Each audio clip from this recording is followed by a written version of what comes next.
Yes.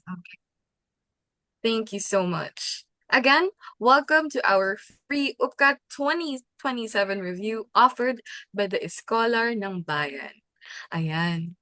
Grabe, no? Sobrang active nyo sa ating chat box. Dami ko nang nakikita na nagtatanong kung sino dito magtitake ng UPCAT sa UP Cebu, sa Baguio, meron bang magtitake sa UPLB. Ayan, I see that you guys are very ready and geared up na for the UPCAT 2027. Okay? So to start things with, let me just remind you to please mute your mics, yes, para sa mangyayaring session mamaya ay wala maging disruption. All right? Okay. That being said,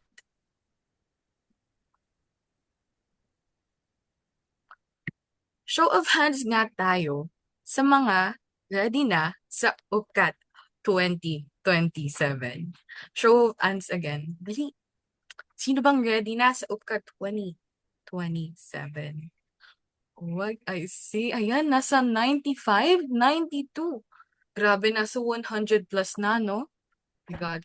Kasi kung hindi nyo man lang din nalalaman, guys, I took the UPCAT 2026 last year and I can say that I have the same level of readiness katulad ninyo.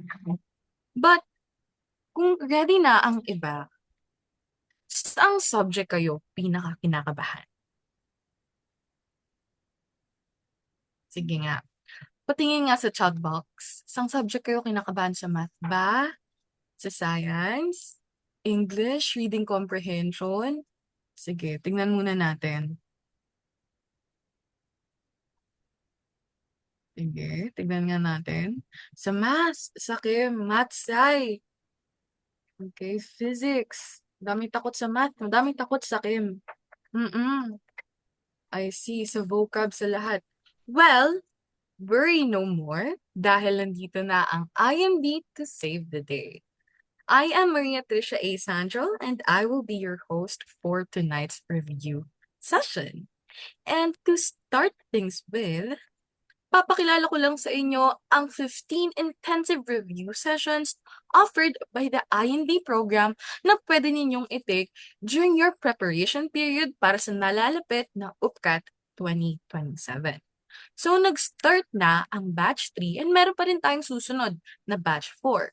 But some of you might be wondering, ano nga bang meron sa mga programs or tiers na offered ng INB para sa inyong preparation?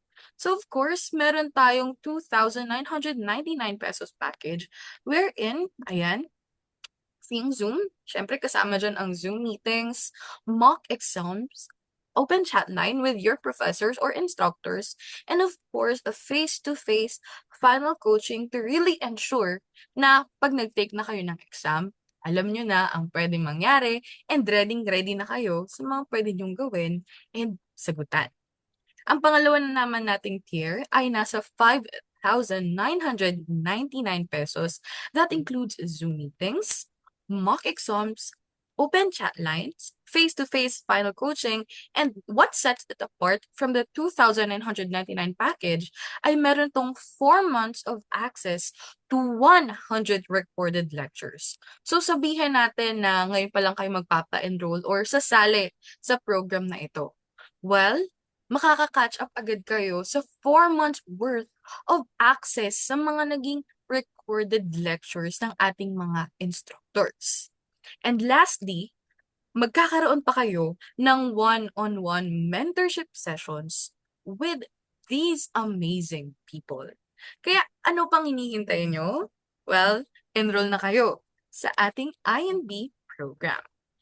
Now, may pa-surprise din pala ang INB para sa inyo.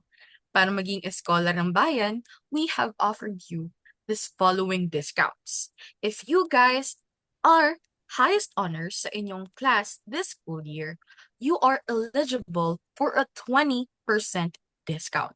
Sobrang laking tulong nun, especially if you guys really want to invest and syempre, to really get the upper hand kapag nag-take na kayo ng exam.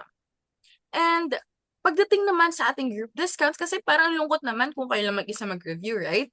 Well, kapag madami kayo, or if you're in a group of 3 or more, you guys could receive a 15% discount.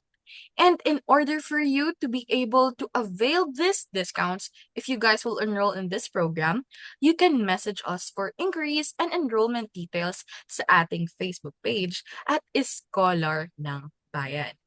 Okay? So again, meron tayong dalawang tiers. Una ang ating 2,999 package and ang ating 5,999 package. And on top of that, may discount pa na ino-offer ang INB sa inyo. And hindi pa tayo magpapahuli dahil our reviewees who qualify for Intermed will receive or will get the chance to receive an iPhone 17 Pro Max. Habang yun naman naka-qualify as Oblation Scholars, yung mga naka-top 50 sa lahat ng mga nag-take ng exams could get 100,000 pesos. So if ngayon, kung nagre-ready na talaga kayo and alam nyong, ay, UP, lamunan mo ako ng buong buo, and you guys are very confident with the skills that you have, well, you have the chance to get these amazing prizes or incentives, lalong-lalo na kapag nakapasa kayo and nag-enroll kayo sa program ng INP. Yes, imagine iPhone 17 Pro Max or like We will begin. 100,000 pesos. That's Dini, big mahawaan pa help kini. sa inyong parents. And of course, for yourselves. And on top of that, syempre, hindi pa natatapos ang ating surprises kasi in INB, magkakaroon kayo ng pagkakataon, syempre matuto from our top-notch instructors na nagmula pa sa UP Diliman system or UP Uy, may system saraya. as a whole. Okay? So, before I continue, may I Yung kinita, nag-isin nga picture. your mic? Ayun po, pamute lang po ng mic natin. Ayan. So, thank you for that. And, ayan. Again, meron tayo, pwede natin makilala ang iba't ibang top-notch instructors from UP. Kasi ang INB is made for scholars by scholars. And how to enroll nga ba for our UPCAT 2027 review package? So you can pay using the following payment methods through BPI, through GCash, and BDO. And of course, for you guys to be able to enroll, all you have to do is scan this QR code presented sa inyong screen or type down https:/IND-UPCAT2027 on your browsers. And then, i-encode nyo lang ang inyong mga information like your name, your email, as dun namin isasend ang mga important links for this program. And to start things with, ipapakilala ko na sa inyo ang ating magiging instructor for tonight's session.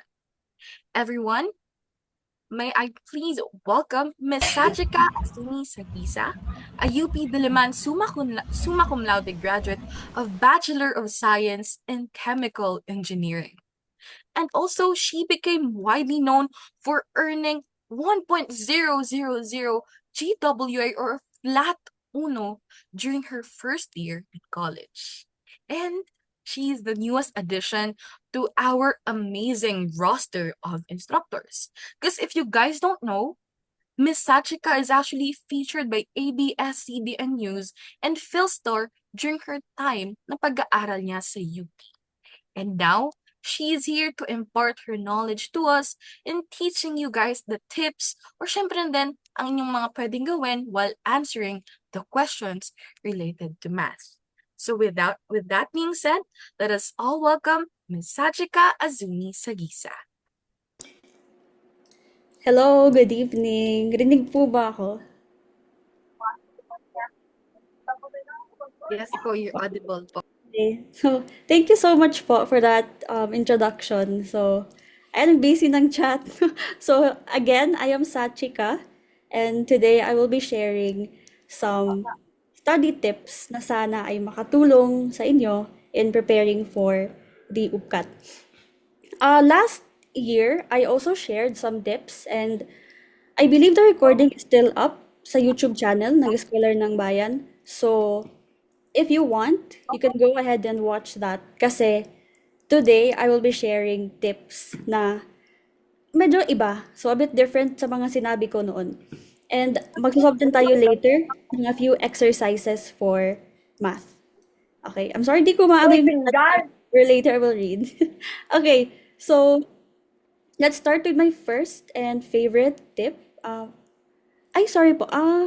May naka-share screen po ba?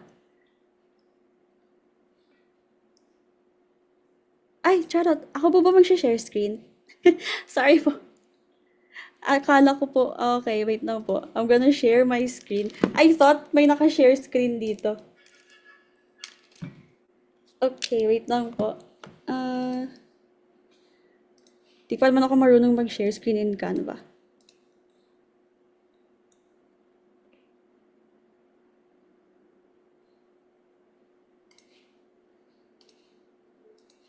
Okay. Ayan. Charisse, paano ba to? Bilang twintahin. Yung present time po. Alin po dito? Ito po ba? Ay, ito. Okay. Let me know if you can see. Or hindi po yata siya nag-present. Naku. Invisible po siya. Visible po. Naka-present po ba siya? Or It's stuck po sa interface po nung Canva. yun talaga yung problem ko lagi if Canva. Paano po ba siya inaano? You can send, wait lang po. Wait lang po. Meron po dun yung parang frame po nung pag-enlarge po ng screen. So, pwede niyo pong pindutin mismo yung present. Ayan po. Yeah. Na-press ko na po siya. Wait lang po siguro natin na mag-load yung screen po. Okay, so while if ever guys hindi siya mag-present, I think it would be okay. Nakaganto siya. Okay lang ba yun? Dun po sa number of pages niya, meron po dun parang enlarge mo yung Pindutin lang niyo po yung arrow. Opo. Yeah. Yung dalawang arrows po dun, yung katabi po ng square na icon. Yan po. Di po talaga siya nag-work. I don't know if it's my laptop. Dati pa po siyang ganito. Yeah, so on my screen naka-present po siya.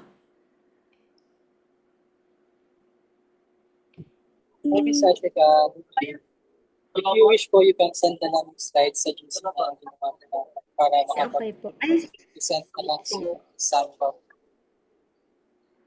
share, copy, link. Ito po, I'm gonna stop. Kasi sinend ko po siya kay Sir VJ. Sorry, I thought po kasi kayo po yung mag-aano. Okay, wait lang po.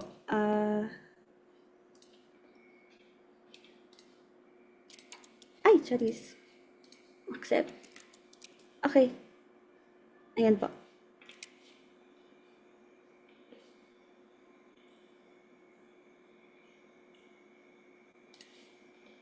Okay, guys. Sorry for the technical difficulties. Ayan, okay. I think okay na.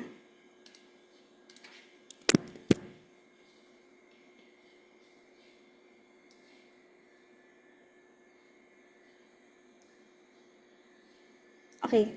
Yay, okay. Okay, so again, ulit. So, I am Sachika. Today, mag-share ako ng mga tips. Okay, and late, sinunod ako na mag-discuss ng a few math problems. Okay? So, pa-next po. Okay, so let's start with my first and favorite tip. As in, my favorite tip is to use flashcards. Okay, so this is my favorite study technique. And it doesn't matter kung physical or like digital flashcards. Pero, of course, gusto ko digital, di ba? Kasi mas mabilis. And yung app na ginagamit ko dito is Anki. So, I used to use Quizlet. I'm pretty sure you guys know that, yung Quizlet. Pero kayo naman bahala kung anong mas gusto nyo. may features lang kasi yung Anki na gusto ko personally, which I will be talking about sporadically throughout my discussion. Okay? So, for me kasi, flashcards are so effective kasi it's basically active recall. Diba? So many students make the mistake of overreading to the point na all they do is read and read. Tapos, pag pinakitaan mo ng tanong, di na alam paano sasagutan. So, ako kasi personally, I prefer spending more time answering than reading. So, of course, it's different for everyone. But yung study style ko kasi is I go through like an overview of, let's say, a certain topic. So, hindi detailed yung reading ko. Then, I immediately answer questions kahit na hindi ko pa nabasa lahat. So, I like doing this kasi I get to know agad kung saan ako magaling and saan ako medyo bangag, di ba, ganon. So, kasi malalaman mo naman kung kung hindi mo kayang sagutan, edi after that, aralin mo siya ulit. 'Di ba? Kasi nga hindi mo alam paano sagutan. Pero kung example, nasagutan mo naman, o edi congrats, 'di ba? Move on ka sa next question. So, what I like about Anki is, after every question, kung may nakagamit na sa inyo ng Anki, 'di ba? After every question, you can rate that question if easy, average, or difficult siya. Tapos, parang depende sa rating mo, babalik yung card at different intervals. Like, let's say, example, if you set na mahirap yung tanong, babalik siya in a few minutes lang. Diba? Kung madali lang, sinet mo siya as easy, then after, let's say, mga 2 days pa siya babalik, ganon. So, you end up like spending more time studying kung saan ka mas nahihirapan. So, like, in relation to flashcards also, my second tip is spaced repetition. Okay? So, the point of spaced repetition is you review information right before mo siyang makalimutan. So, example, nagme-memorize ka. So, you learn it today. Then, review mo siya tomorrow. Then, review mo ulit a few days later. Then, a week later. Ganon. So, di naman kailangan na like 8 hours kayo nag-aaral every day, di ba? That's overkill. So, the thing about flashcards kasi is you can review just about anywhere. So, ako, habit ko na talaga magbukas ng Anki. Like, let's say, sa LRT, sa jeep, di ba? Kahit sa CR, taga-Anki cards talaga ako. Kasi, I'm also the type of person na medyo tamad mag-aral na tuloy-tuloy na 4 hours, ganun. So, that's why I like using flashcards. Pero my point is, wag kayong maghintay na nasa mood or like nasa schedule, ganun. Diba, yung iba nagko-coffee shop pa ganun. Kasi we spend too much time thinking about the perfect moment, diba, the perfect place to study that we end up not studying at all. Diba? Kaya with flashcards, yun, you can study anywhere, diba? Para akong sponsored ng Anki. Di po talaga ako sponsored. Oo, Anki baka naman. Charot. Pero seryoso, mag-flashcards talaga kayo. Like, partida na lang. Ako, engineering major ha. Pero gamit na gamit ko talaga siya. Usually kasi yung mga nagpa-flashcards, yung mga medicine. Ako, engineering, pero ginagamit ko pa rin siya. Okay? My next tip is to track your progress. Okay, now I like using Google Sheets for this. Okay, I like tracking 2 things. Pwede ba Excel? Ako, I like using Google Sheets kasi ma-access ko anywhere. Ang hirap kasi ngayon itong gamitin yung Excel. Okay, so my next tip again is to track your progress. So, I like tracking 2 things. So, number 1, the hours I spend studying. And number 2, the number of questions na I can answer in a day. Okay? So, I don't have a schedule. Wala akong schedule talaga na everyday. Diba? Diyos ko, awa na lang talaga. Hindi ko yan masusunod ever. Kasi life is too unpredictable to be setting like specific times of the day to study. So what I do is I track what I can do in a week. Diba? So I'm not strict sa, let's say kung ilang hours ako nag-aaral. Pero sa general guide, goal ko mag 4 hours every day. Okay? So hindi kailangan na 4 hours ako today. As in specifically today, 4 na oras. Pero every day, dapat 4 hours yan. Pwede ko siyang ibawi kung hindi ko nagawa today.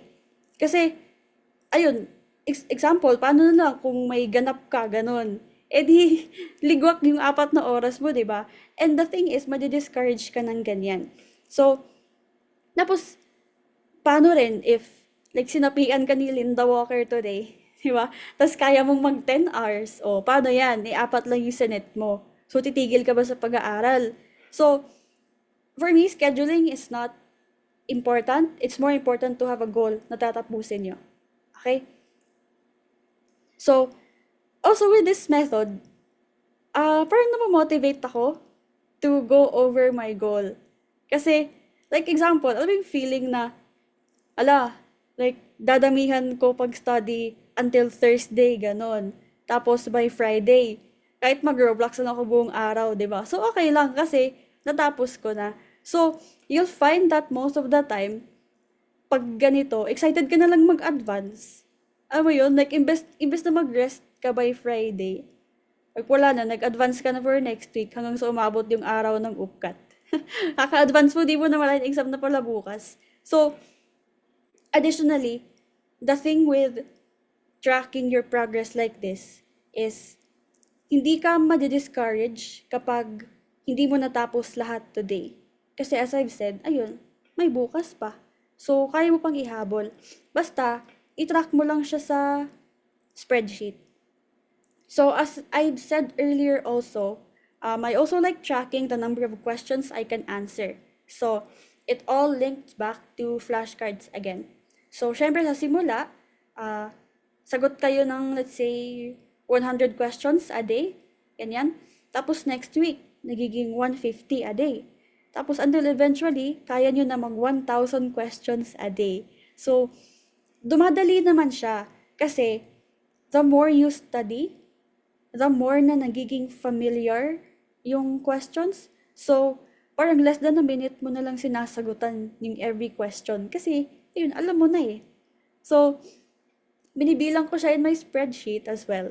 So, you can find many practice tests naman online kasi, syempre, like, super dami nung 1,000 a day. So, saan mo yun pupulutin yung mga tanong na yan? Also, in relation to my next tip, ayun, use AI smartly. Yung upkat kasi, you have to remember na hindi siya mahirap. Marami lang talaga.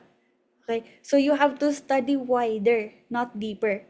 With AI, you can generate questions, di ba? Kasi, kaya naman yun ng AI eh. Parang surface level lang ng mga tanong. So, you can even feed files to ChatGPT, di ba? Tapos, sabihan mo lang na generate MCQs, gano'n, using this file. So, tapos yung gawin nyo, if may mahirap na hindi nyo kayang sagutan, transfer nyo to Anki para ma-review nyo siya ulit. Okay? And another thing you can do with AI is you can ask it to explain some answers to you. Okay? Huwag nyo siyang aasahan sa math. Never nyo siyang aasahan sa math. Pero di naman yung problem kasi marami namang practice tests online na may solution. So, yung math lang yung huwag yung i-AI. Pero when it comes to concepts, you can ask AI to explain answers to you. Okay? Okay, so binabasa ko yung questions later. I will answer, I promise. Okay, so my next two tips are related. So the first one is the importance of mock exams. Okay, so usually, provided to ng review centers, which is my last tip later, sasabihin ko rin. Sa mock exams kasi, doon mo mafe-feel what it's like to actually take the UPCAT. Okay? It is very important na masanay kayong magsagot in a similar setup to the UPCAT. So, like, alam nyo ba, when people study for the boards, they wear yung required na outfit sa actual boards. So, sa boards kasi required mag-polo na white. So, sa mock exam, nagpo-polo na yan sila. 'Di ba? Para lang talaga ma-feel mo, ramdam mo na agad yung kaba dun. So, I recommend you do the same. Pag nagsasagot kayo ng mock exam, lubusin nyo na. So, follow the time and schedule ng upkat. Let's say 8 a.m. yung upkat. I-take nyo talaga siya ng 8. Tapos, wear the same clothes that you would wear on the day itself. Okay? Some mock exams kasi ay online lang. Pero, ayun, make it a point to still emulate yung setup ng upkat. Okay? Now, what will help you with that? Ay review centers. Okay? Nothing can help you more than review centers. Like, may alam sila, hindi mo alam. So, kahit na you have infinite resources on the internet, no one knows the trend more than review centers. Okay? Kasi, of course, given na tuturuan kayo niyan, 'di ba? Which if sanay ka mag self-study like me, that's something na you can do without them. Pero kasi what you need is their ability to predict the trends. Kasi syempre nagbabago yung exam every year, 'di ba? So yung role ng review center is to help you predict kung ano yung trends. Okay, and also if you are the type na hindi masipag, 'di ba? You need some sort of external help so you can stay on track. Then, ayun, you need review centers. Basta, sundin nyo lang yung schedule nila. Like, hindi na kayo mahuhuli niyan. Okay? So, review centers are there to prevent cramming, especially with the volume of topics na you have to cover. Okay? But still, sa dami ng kailangan yung aralin. Next slide, please. It is important to remember that you don't need to know everything. Okay, ayan. So, one of the biggest mistakes is believing that you need to know lahat. Okay? That idea can make studying feel impossible. Kasi there is always another topic or another practice question that you haven't seen yet. So, you should find comfort in knowing that everyone competing for a spot at UP is human. So, they have weaknesses and doubts just like you do. So, lahat kayo may pagkukulang. Okay? No one walks into an exam knowing everything. So, moving forward, I want you to remember that your goal isn't to be perfect, okay? It's to be prepared enough to perform well on the day of the exam. Natawa ko sa nag-chat, hindi naman ako nagkulang sa kanya. Grabe naman yun. Okay, so anyway, that's it for my study tips. I'm pretty sure you guys have questions. Naku, okay, paano ko po ba ito sasagutan lahat?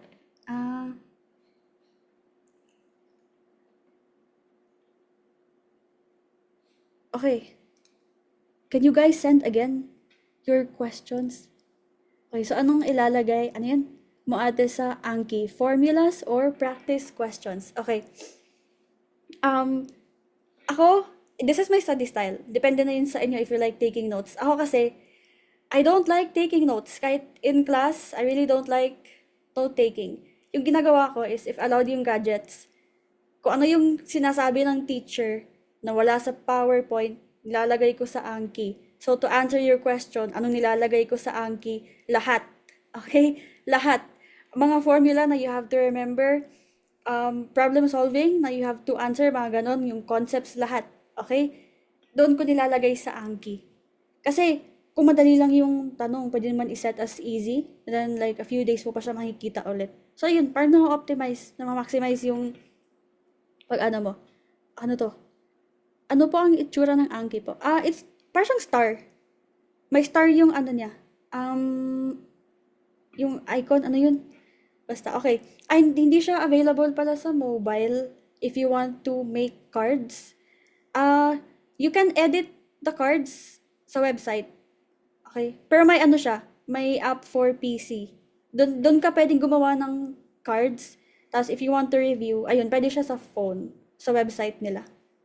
Pero you can't make cards sa phone, sa iPhone. I think for Android kasi siya eh. So, ayun. Ano po ba? May bayad. Wala namang bayad yung Anki. I mean, the version I'm using, walang bayad. Okay, math tips po as someone na mahina sa math. Okay. Later, magsasolve tayo actually ng math problems. Pero generally, math tips, I would remember practice. I mean, ilang beses yun yung narinig na na tip. It's to practice. It's always to practice. Okay, wag kayong magsayang ng oras kakaaral, ano yung mga video na yan, ano mga babasahin. Just solve them. That's the best way to learn. Okay? Okay. May nagtanong about the Maroon Blue Book. I actually don't know. Di kasi, di ko pa na-try. And also, ayun, wala akong experience sa Maroon Blue Book. Ano pa yung ideal time to study? That depends on you. Again, as I've said kanina, kahit ako, wala akong schedule. So, di ako yung, 7 a.m. gigising ako, tapos mag-aaral agad 7 to 12, ganon. Hindi ako ganon. So, I study when I feel like it. Pero ayun, as long as 4 na oras yun sa araw na yun, it's okay, kahit anong oras mo yun gawin. Okay. Parang nag-raise ng hand. Okay. Sige, go lang. Si Care, how do I pronounce your name? You can unmute if you want, sige. Ay, nawala siya. Sana yung nag-raise ng hand. Sige, go lang. If you guys want to raise your hand. Sige, sino to? Si MJ? Sige, go. MJ, what's your question?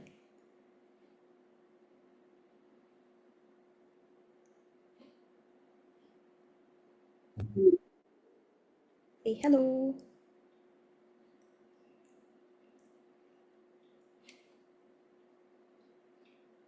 Okay, hello, MJ. Are you there? Then sa Chika, i-off na po natin yung mute button. Ano po yun? Tinanggal po natin yung feature na nakakapon sila ng mic. Ay, okay. Sorry, akala po si MJ yun. Okay, sige. Ay, host po ba yun? I'm so sorry. Di ko po masyadong narinig. Yes po, from Scholar ng Bayan. Ay, okay. Tinanggal po natin yung feature na makapag-unmute yung mga students. Ay, okay. Sige. Sige po. So, chat na lang pala, guys. If you have questions. Also, isa host po. Let me know po if what time po mag-end yung Q&A. Kasi sabihin nyo lang po ako if time's up na po. Okay. Sige. Next question. May bayad? Okay, I think walang bayad. And kung Android ka, mas may app sila dun sa Android. Sa iOS sila wala. Ate, do you have more apps that's offline and studying? Angki lang ako eh. Tapos, ayun, kahit talaga sa LRT, gano'n, nire-review ko siya ganyan. So, I don't actually use anything else. Okay? Ano po yung reliable book for review? I don't use books specifically. Any resource online na may answer key. Okay? Huwag kayo magsasagot na walang answer key. Yun lang naman. As long as you can find practice tests. Ano po yun? Ayan po, okay na po. So, thank you po for the questions and for answering the questions na po.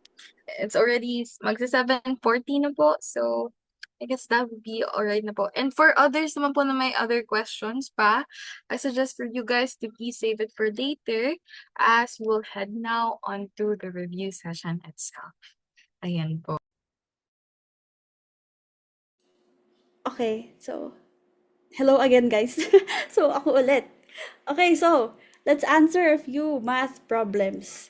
Okay, so I'm so sorry. Hindi ko siya, tinype ko na yung mga yung solution kasi nagde-data ako today. So, I don't think I can annotate. I'll do my best to annotate sa laptop ko.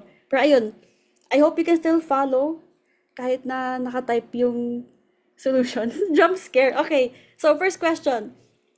If 30% of P is Q, ay, ano yung nangyari dun? Ako, okay. If 30% of P is Q and 20% of Q is 12, what is 50% of P plus Q? Okay, huwag kayong kabahan. May mga mahihirap dito kasi, syempre, pipiliin ko yung mahirap talaga or challenging para naman may matutunan kayo. Okay? So, next question daw. Hindi, okay lang yan. Madali lang to. Okay? Let's go through it very carefully. Okay? One step at a time. So, the first step is to translate. Okay? I-translate nyo isa-isa yung sinasabi ng problem. So, intindihin natin yung sinasabi. Isa-isa lang. Okay? Per comma. Okay? So, ang unang sinabi is 30%. Ayun, may nakuha ng sagot. Ayun guys, ang galing nila guys. So, ang unang sinabi is 30% of P is Q. Okay? Pa next slide po. So, if we translate this phrase into a mathematical equation, 30% of P is Q means na Q is equal to 30% times P. Diba? Pag nag-convert tayo ng percentage into decimal, diba move lang natin yung decimal point 2 places to the left. So, 30% is just 0.3. Okay? So, ayun guys, nasa upper left yung sinasabi ko. I'm so sorry, di ko talaga ma-annotate. So, tinype ko na lang. Okay, so that's the first phrase. The next phrase is 20% of Q is 12. So, mathematically, 20% times Q is equal to 12. So, same lang siya kanina. 20% in decimal form is just 0.2. So, 0.2 Q is equal to 12. Okay? So, to find Q, divide natin both sides by 0.2. Therefore, Q is 60. Okay, huwag kabahan yung mga nagchat-chat dito. Okay lang yan. Okay, dahan-dahan lang. So, now, sabi natin kanina sa step 1 na Q is equal to 0.3P. So, let's use this information to find P. Diba may Q na tayo? Alright, yung second thing na ginawa natin, diba may Q na tayo, which is 60. So, substitute this into the first equation. Okay, so magiging 60 is equal to 0.3P na siya. Okay? So, magtanong lang kayo guys if di nyo naiintindihan yung sinasabi ko. Okay? So, now divide nyo both sides by 0.3. Okay, therefore, P is equal to 200. Okay? So, may P and Q na tayo. P is 200 and Q is 60. Yeah. Actually, may nagsabi parang ano to, sagot from MTOP something. Basta ganun. So, tinatanong sa problem, ano daw 50% ng P plus Q? So, ayun, syempre, hanapin muna natin yung P plus Q, which is 200 plus 60. Okay? Now, 50% of that is just half of it, di ba? So, kalahati ng 260 is 130.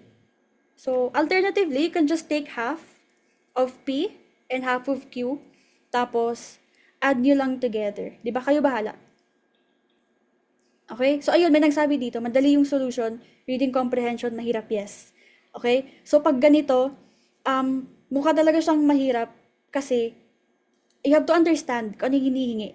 Di naman mahirap yung calculations. O, di ba, kalahati ng 260, di ba? Ang galing, ang dali lang. Pero, yung pag-intindi kasi sa problem. Okay? Gets nyo na ba?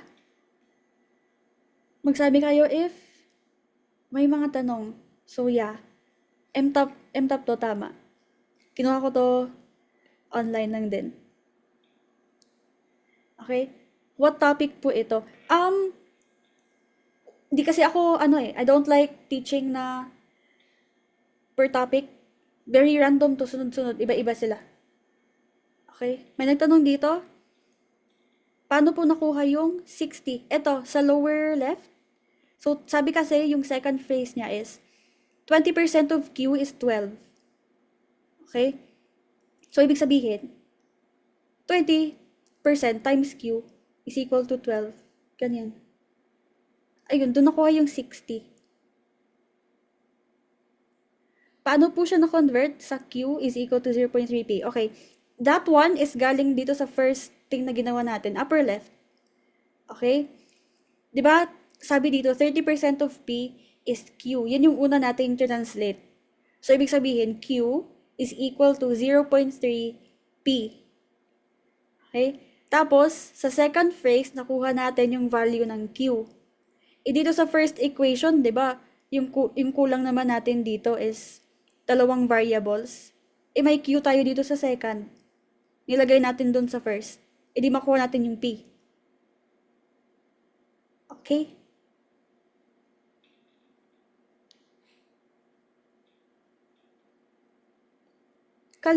Wala pong calculus today. Okay, sige. So, if may questions pa kayo, yeah, sige, later. Next muna natin para lang sure na matapos. Okay? Mahirap yung mga prepare ko today para talaga ma-challenge kayo. Okay, so next question. Ayan. So, masaya to. So, let x be between 0 and 1. I hope marunong kayo magbasa ng mga inequality na ganito. Okay? So, which of the following has the largest value? Ayun, nakuha agad yung sagot. Di ba? Ang galing niya naman pala. So, x cubed, x squared plus x squared plus x cubed, or x to the fourth power. Okay. So, madali lang to once you understand one simple information. So, sabi sa problem, x is greater than 0 but less than 1. So, basically, between 0 and 1 siya. Okay? And when a number is between 0 and 1, multiplying it by itself makes it smaller. Yeah, tama yun ang sabi dito, decimal. So, if naka-power siya, paliit ng paliit yung value. Okay? If it's, so any number, like literally any number na 0 point something, kahit ano, basta 0 point something, pag minultiply mo by itself, will always result to a smaller value. Okay, so example, may nilagay ako dito. If x is 0.5, o diba? So, default x is 0.5. Pag square mo yan, x squared is going to be 0.25. So, lumiit. Okay? Tapos x cubed, 0.125. Okay? Tapos x to the fourth power, magiging ano pa yan? 0.625, maging 0.0625 siya. Diba? So, paliit siya ng paliit. Therefore, for all numbers between 0 and 1, x is greater than x squared, which is greater than x cubed, which is greater than x to the fourth power. Okay? So, kung titingnan nyo yung choices, di ba? Automatic, si B yung sagot. Kasi, nandyan kaagad sa kanya si x. Okay? How is x equal? Hindi. Example lang po yung 0.5. Kasi sabi sa problem, x is between 0 and 1. Example lang yung 0.5. Okay? Kasi kahit ano naman, basta 0 point something. Okay? So, if you look at the choices, again, B dapat yung sagot kasi nandyan sa kanya yung x, which should have the largest value. Okay? Can you go? Yung question ay nasa taas. Niliitan ko para di na siya babalik sa question slide. Nasa taas na po. Yeah. Okay? So, for others na hindi agad maka-catch up dun sa first glance na dapat B yung sagot, we can also compare all of the choices. Okay? Para lang makita natin. So, look at the choices. Isang term lang yung A and D. So, let's compare those two. Sabi natin, x cubed will always be greater than x to the fourth power given yung conditions na meron tayo. So, from this, alam natin that A is greater than D. Okay, so eliminate agad si D sa choices. Okay, next, let's compare yung B and C. Now, they look similar, di ba? Kasi same silang x squared plus something. So, pansinin nyo, si B, x squared plus x. Tapos si C, x squared plus x cubed. So, since same silang may x squared, we can just ignore that. Okay? Kasi same lang naman magiging value ng x squared, di ba? For both B and C. So, let's just compare yung natirang terms nila. Sa B, meron tayong x. Sa C, meron tayong x cubed. So, from what we've established before, alam natin na x is always greater than x cubed. Okay? Therefore, mas malaki si B. Kasi siya yung may x lang. Okay? Eliminated si C. Okay, gets? Thank you. Okay, ayun, na-gets na niya. Okay, good. So, between A and B, si A ay x cube lang. Kasi di ba na-eliminate si C and D? A and B na lang. Si A ay x cube lang. Tapos si B ay x squared plus x. So, since may x na term si B, automatic mas malaki siya compared to A. Di ba? Actually, both terms x and x squared are greater than x cubed agad. So, automatic greater si B. Okay, so the answer here is B. Okay, if you want, brute force nyo na. Okay? Assign kayo ng value for x. Tapos solve nyo siya isa-isa. Okay? Thank you po. Okay, gets nyo na. Thank you so much. Na-gets nyo naman. Okay? Yeah, so the more na maliit, ano yun? Okay, pag decimal siya, the more na pataas yung exponent, mas lumiliit yung value. Okay? Gets nyo na? Okay. Yeah, tama. So if decimal, the higher the exponent, the lower the value. Okay? So sa choices nyo, isa lang yung may x. Si x kasi agad yung pinakamalaki dyan eh. Na value. Letter B ang answer. Okay. Yeah, tama. Okay. Sige, next po. If may questions pa, sige lang. Go lang.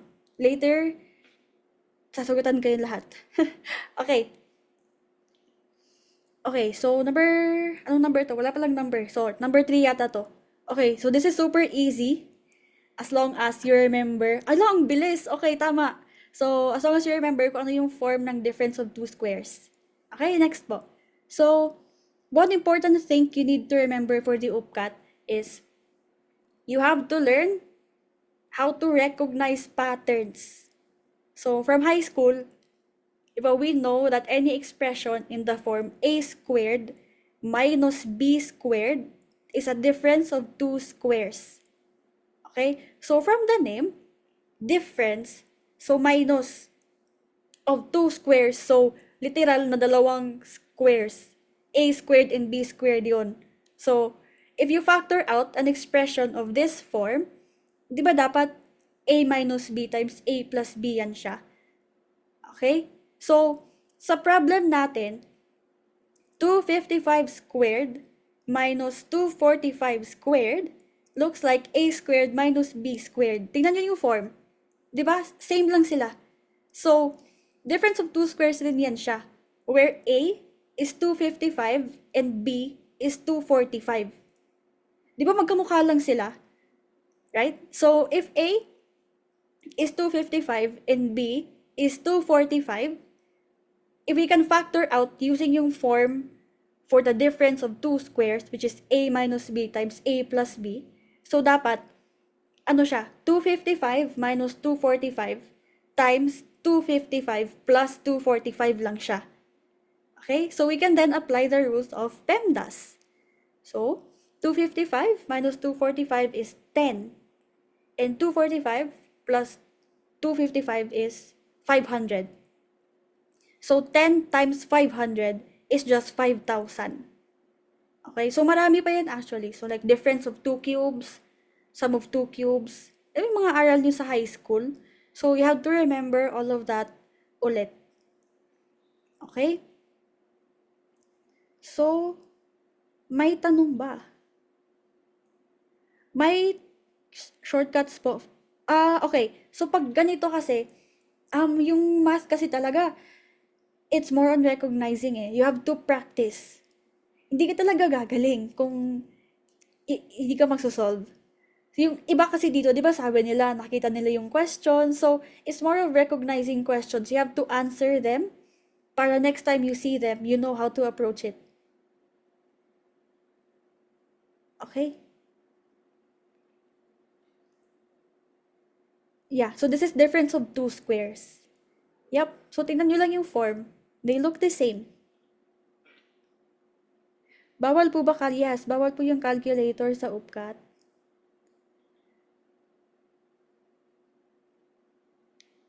Yep, so I think this topic in high school ay under sa yung factorization. Yeah, so review nyo yon.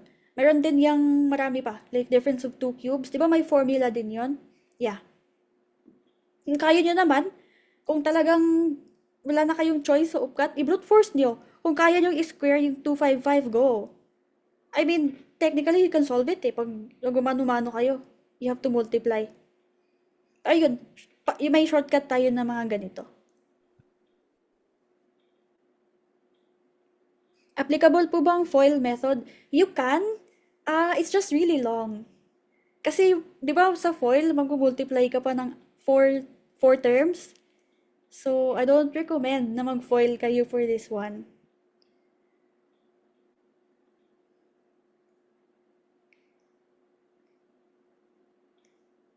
Okay, so I think gets na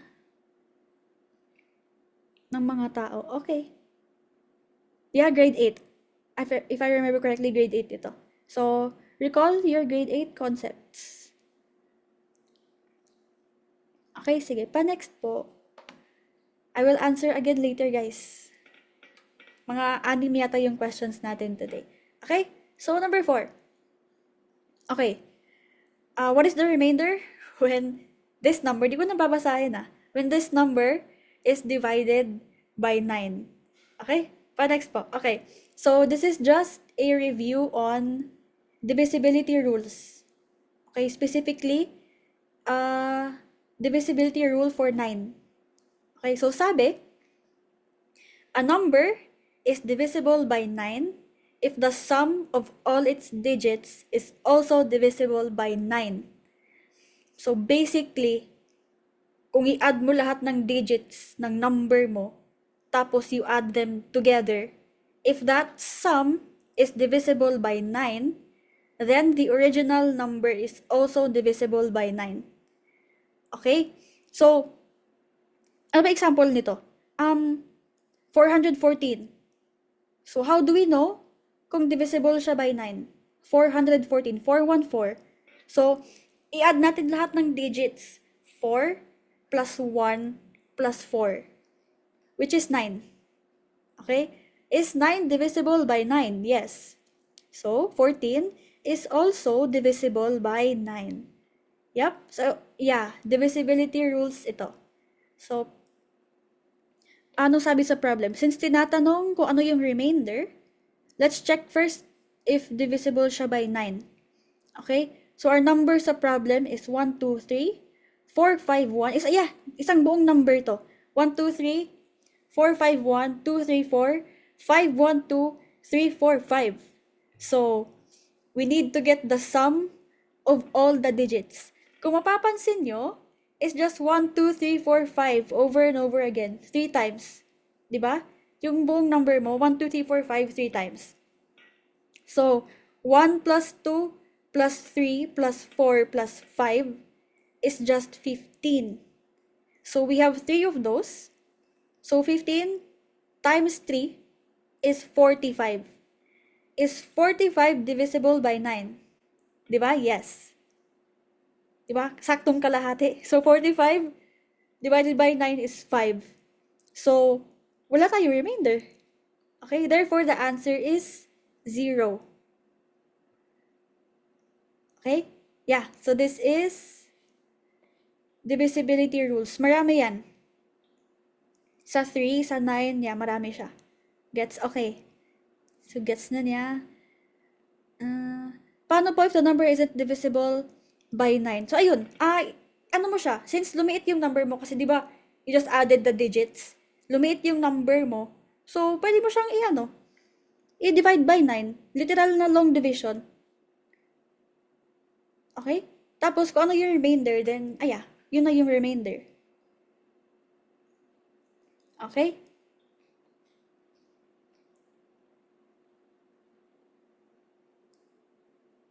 Why 0? 0 siya kasi it's perfectly divisible by 9. Okay? Di ba yung remainder is yung sobra? Bakit hindi po 5 remainder? Hindi siya yung sagot. 45 divided by 9 is 5. Hindi siya remainder.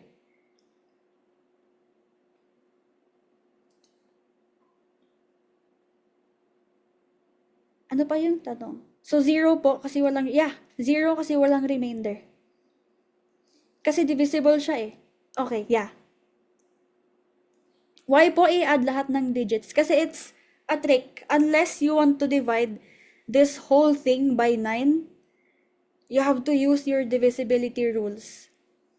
Okay, so as I've said kanina, example, 414. Paano mo malalaman kung pwede siyang i-divide by 9 without a calculator? So, i-add mo yung 4 plus 1 plus 4. Di ba 9 yung sagot nun? And that's divisible by 9. So, ganun. Yeah, walang butal. So, 0. Oh, gets. Okay.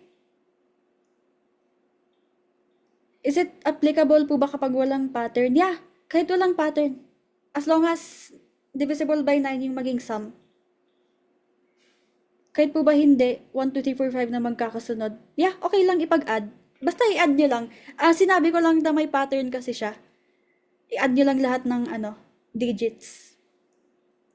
This is a question kasi sa parang competition siya sa math. So, they have to do this quickly, mental. Kaya siya may pattern. Pero ayun, kung wala namang pattern, it's still okay. You can add.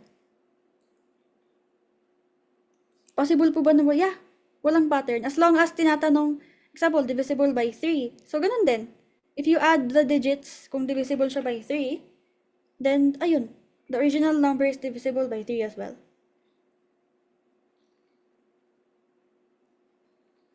Okay? Sige po. Sige pa, next po muna. And then later, again, babalikan natin if may tanong. Okay, eto, factorial. I hope you guys remember this.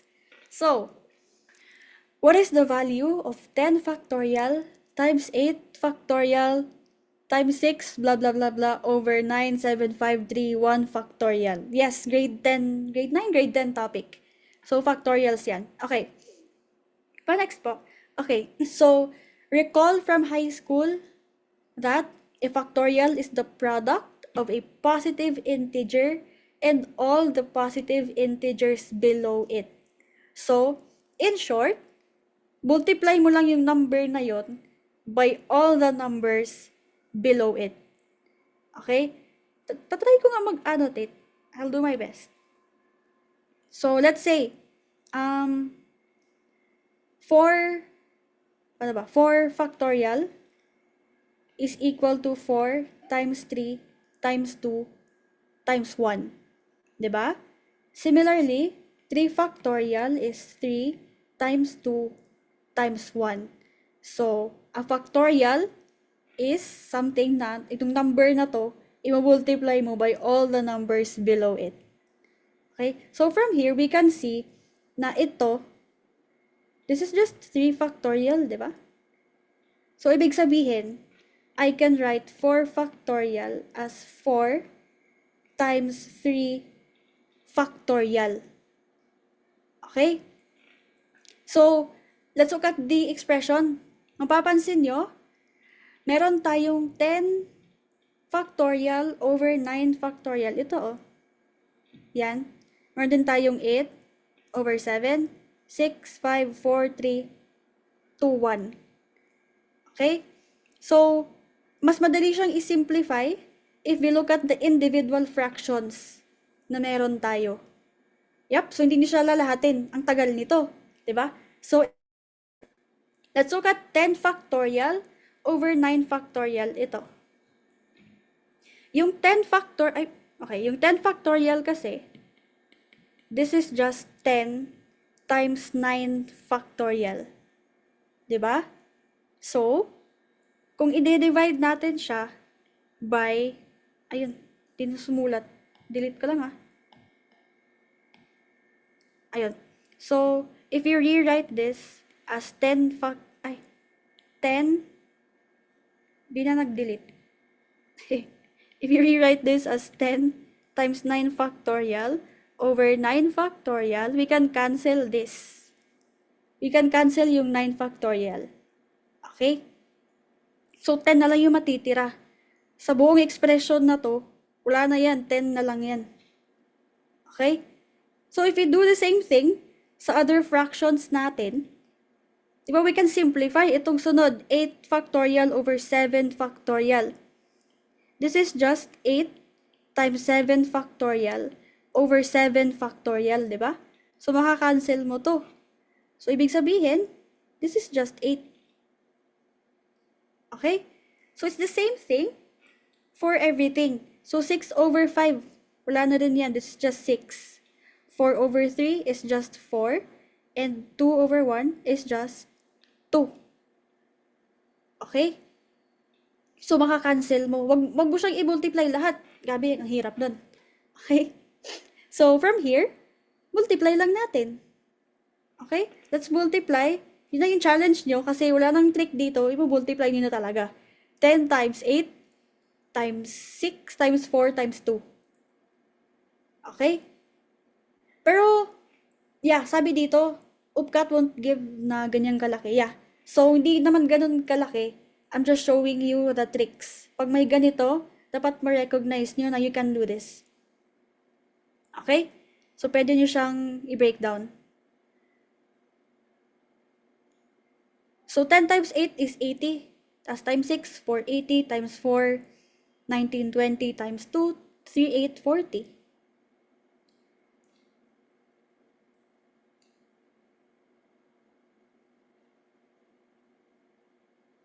Paano po if bigger value? Bigger than this? Grabe naman. Siguro, maraming cancellation yan if ever magbibigay yung upkat ng ganyan kalaki. Maika-cancel yan. Kasi, bawal yung calcu. I'm sure di kayo bibigyan ng super laki na factorial. But you can do tricks like this to cancel. Ayun, ang bilis talaga ng chat. So sorry guys, di ko mabasa lahat.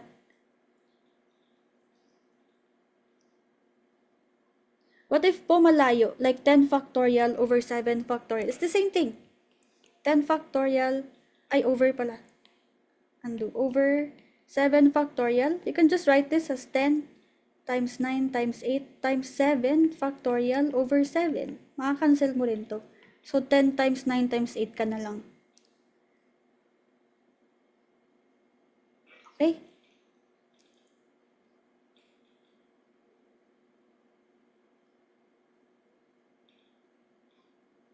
Is it applicable po in any factorial? Like that question? Depende kung may makakancel.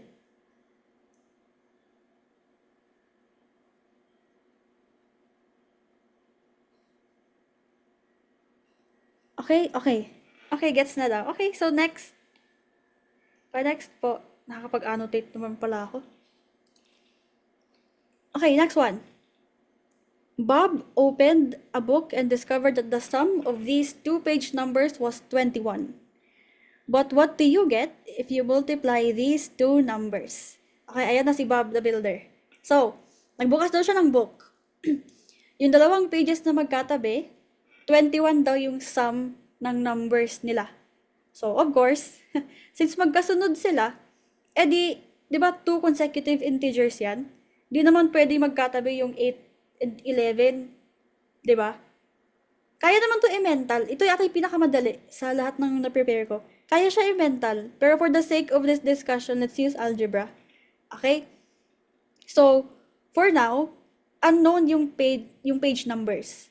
All we know is 21 yung sum. So, let's assign the first one as n. And since magkasunod lang sila, the other page is n plus 1. So, additionally, alam natin na 21 yung sum nila. So, if the two numbers are n and n plus 1, so, kung kukunin mo yung sum, that's n plus 1 is equal to 21. Okay? So, algebra lang, 2n plus 1 is equal to 21. Tapos, transpose mo yung 1 sa kabilang side. 2n is equal to 20. So, divide by 2, n is equal to 10. So, that's the first page. The first page is n. Diba? Sabi natin kanina, the second page is n plus 1. So, that's 10 plus 1, which is 11. Therefore, the two pages are 10 and 11. So, tinatanong kung ano yung product. Okay? So, multiply mo lang 10 times 11, you have 110. Okay? Pwede po kaya mahingi yung PPT? Okay lang sa akin. I'll ask the host if pwedeng isend yung PPT.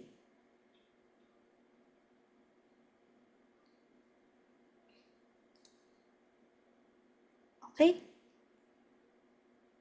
Saan po galing 11? That's the second page. Kasi 'di ba, consecutive yung page numbers. So, the first one is n kasi unknown eh. 'Di ba? Tapos yung second is n plus 1 kasi magkasunod. Di naman pwede na 'di ba sa libro, after page 10, 11, 'di ba dapat? Di naman pwede na 12 yung next number. So, n plus 1 yung isa. Okay? So, using yung information natin na the sum is 21, if we add these two numbers, di ba isa lang yung unknown, si n? Di ba? So, makasasolve natin si n. Ganyan po ba yung formula pag consecutive integers? Yeah. I don't consider it a formula. It's more of, i-analyze mo yung tanong. Yeah. Yeah, tama. So, consecutive kasi. So, magkasunod. If one is x, the next one is x plus 1. The next one is x plus 2. Ganon.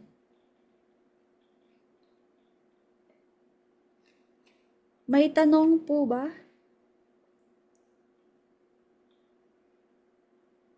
How did you get n and n plus 1 po? Sa sum, you mean ba sa pag-assign dito? Sa pag-assign? Galing kasi yun sa information natin eh, na consecutive daw yung 2 pages. Okay?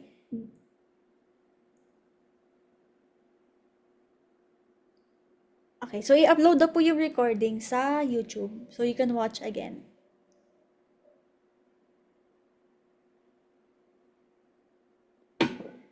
Wait lang, ano yung tanong niya? Ang 10 and 11 po ba example lang? Hindi. Hindi siya example. So, hindi pwede na yung sagot dito ay yung two numbers ay 9 and 10. Hindi. Yung sagot talaga ay 10 and 11. Kasi sinabi na 21 yung sum. Okay?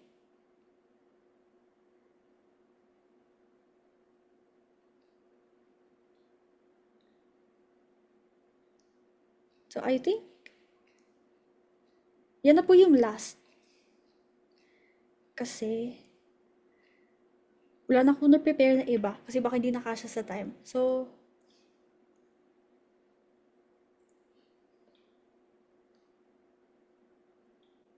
marami akong, sa page, may mga videos na nagtuturo din ako doon. If you guys need more problems.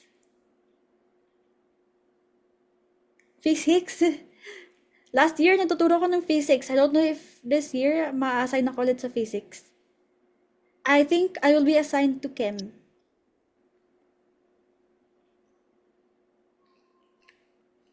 Okay. So, sa host po ba, do we have time for Q&A po?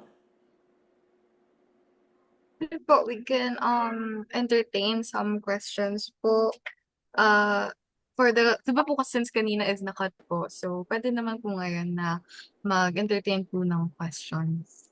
Okay, sige. So, go lang guys. Any tanong? Kahit ano, tips? Cramming tips bilang dakilang crammer?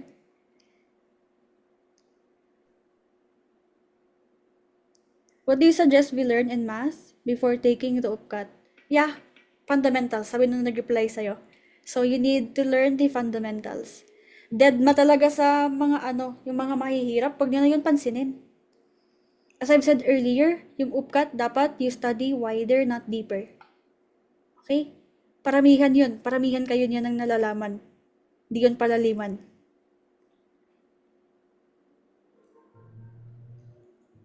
Thoughts po on Gizmo? I haven't used Gizmo yet. Pero yeah, flashcard din yun.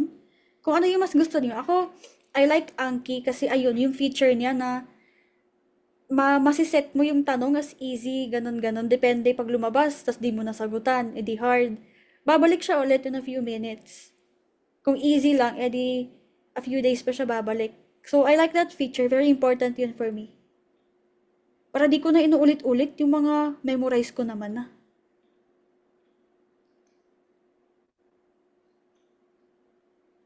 Ano po ba yung tanong? Nahirapan po ba kayo sa exam?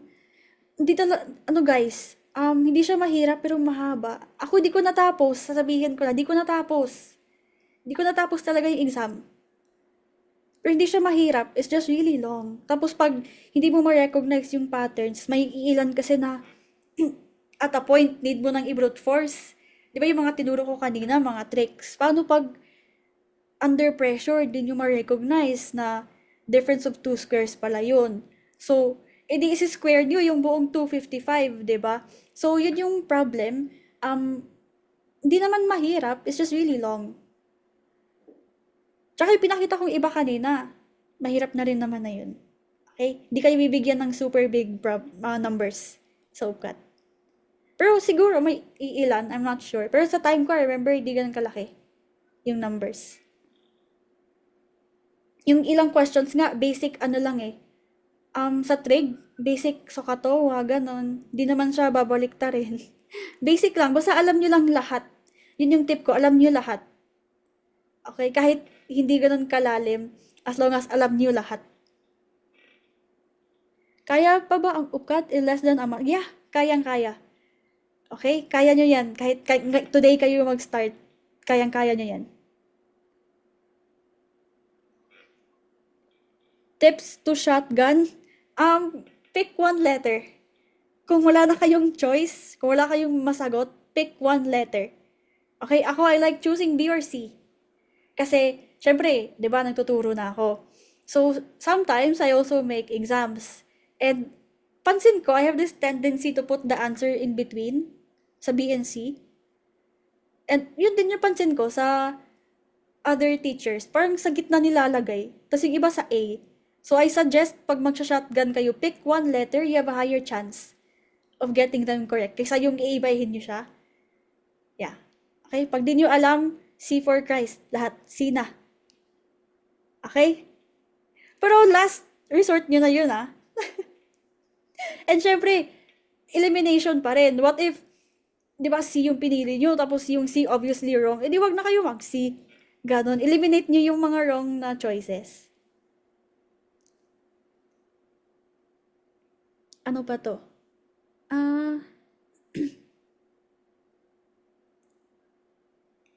Meron na po bang science? Throughout the review, may tuturo yata ako ng chem.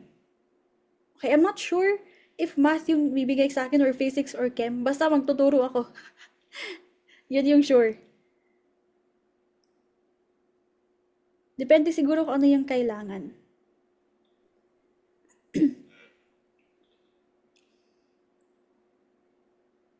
How do you manage your time po? Okay, in terms of reviewing ba? So, pag ako, tamad kasi ako guys eh. I'm not the type of person na mag-aaral ako ng tuloy-tuloy. Like, let's say, 7 to 5, ganon. Hindi ko yun kaya, Diyos ko, awa na lang. So, yung ginagawa ko, yun, flashcards. Tapos, if I'm doing something I don't like let's say, pag nag-jeep ako, ayaw talaga mag-jeep. Yung ginagawa ko, nag-aaral ako doon. So, parang, pag uwi ko, di ko na gagawin yung flashcards na yan. Kasi ginawa ko na kanina. So, I get to enjoy my time after. Okay? So, kayo, if you like scheduling, I don't like scheduling, I don't like Pomodoro technique. Pero kung kailangan nyo yun for discipline, go lang. Ako, I don't like it. Kasi, minsan, pag nasa flow ka, di ba, nagsasagot ka ng math problems, ganon. Tapos, feel na feel mo, naging Linda Walker ka, ganyan. Paano yun? Tumunog na yung alarm mo kasi tapos na yung Pomodoro, di ba? So, titigil ka ba? O di ba sayang? Wag ka muna itigil. May times kasi nakaya kong tuloy-tuloy 2 hours. May times sa 2 minutes pa lang ayoko na. O di ayoko na. So, ganun. Kung feel nyo, okay? Pero paano yun pag never nyo ma-feel o magpomodoro na kayo? Pilitin nyo na lang. Okay?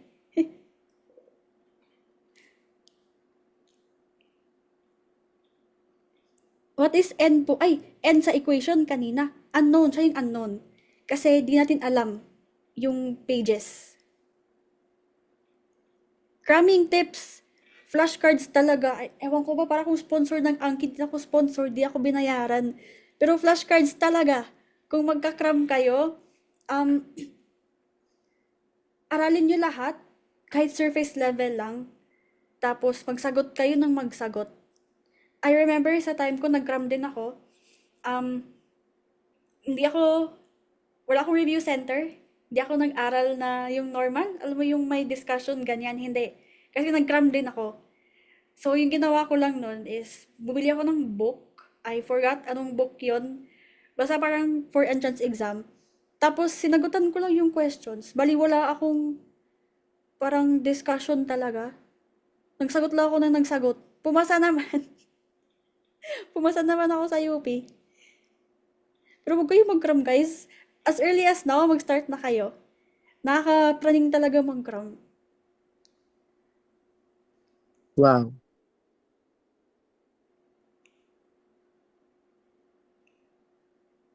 For UPCAT po, since no calcu, yeah, may scratch paper.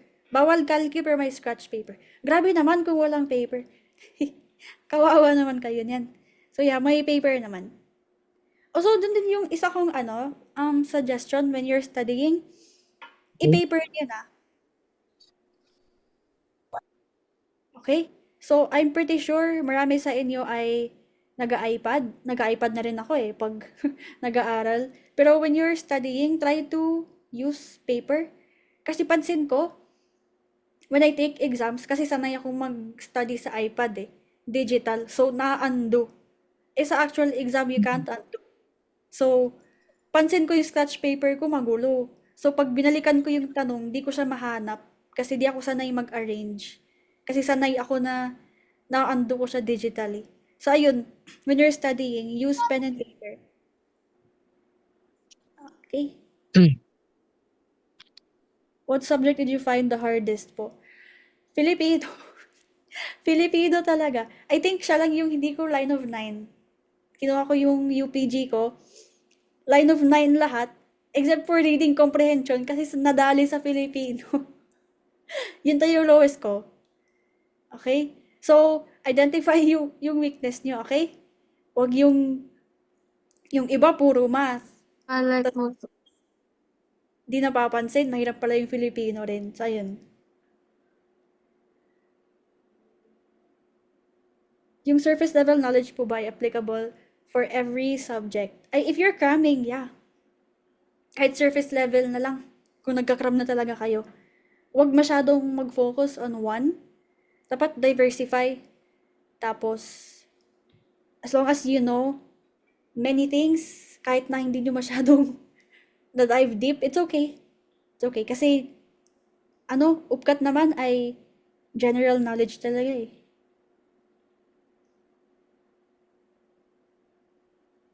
Can you rate the exam? Di ko na maalala, guys. Di ko ma-rate yung exam ko. Tagal na nun. So, pero I remember di ko natapos yung math. I think I had like mga 6 questions na di ko nasagutan. Tapos C na lang yun lahat.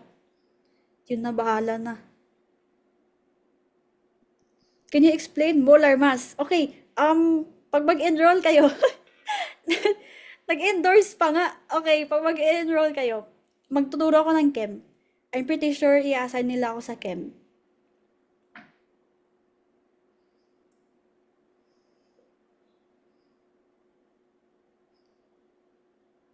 Ano pa? Carry pa ba mag-start ngayon? Yeah, kayang-kaya. Di ko nasasabihin kung ilang araw ako nag-aral kasi makagayahin nyo. Pero yeah, start today. Okay, today. Hindi tomorrow, today. Later. Start later. Tips po ate sa mga namimix sa utak yung rules and equations. Yung ginagawa ko pag nagpa-flashcards ako ay hindi ko siya sinesegregate into topics.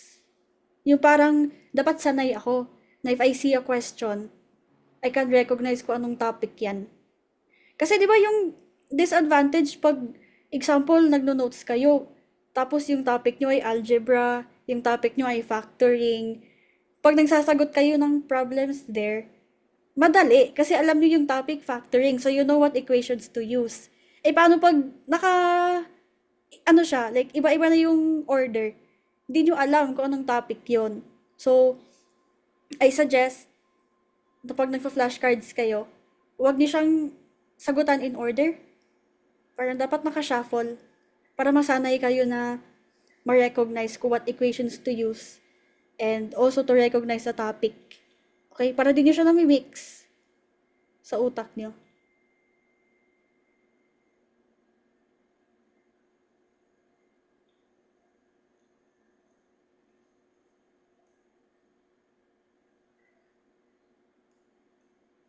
Okay. So, I think yung iba ay umulit na siya. May tanong pa ba? May choices? Yeah, may choices. Ang hirap naman pag wala. Labanan ng partial points.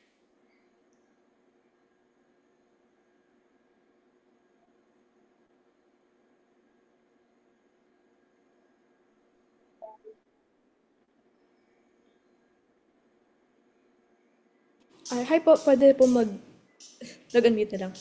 Dinig po ba? Hindi po, okay po. Patanong po sana, kung sabihin po natin short on time, tapos hindi po nakapagsagot, better ba po na i-leave blank na lang or i-shotgun, considering po na minus 1/4 wrong po yung upkat? Okay. So, statistically, it's better to answer kahit mali. Okay? So, may video ako dito sa Facebook na statistically it's better for you to guess kaysa i-leave nyo siya ng blank. Okay? So, I suggest you watch that video para mag-guess nyo. Pero ayun, short answer, huwag nyong i-blank. Okay? Kahit mali, pumili talaga kayo. Isin nyo na yan lahat. Okay? Pag di na kaya, sin na lahat. Okay? So, do we have more questions? Go lang. Good evening po, Ate Sashika. Ask ko lang po, may mga tips po ba kayo about po sa language proficiency and reading comprehension po na subject for example? Okay.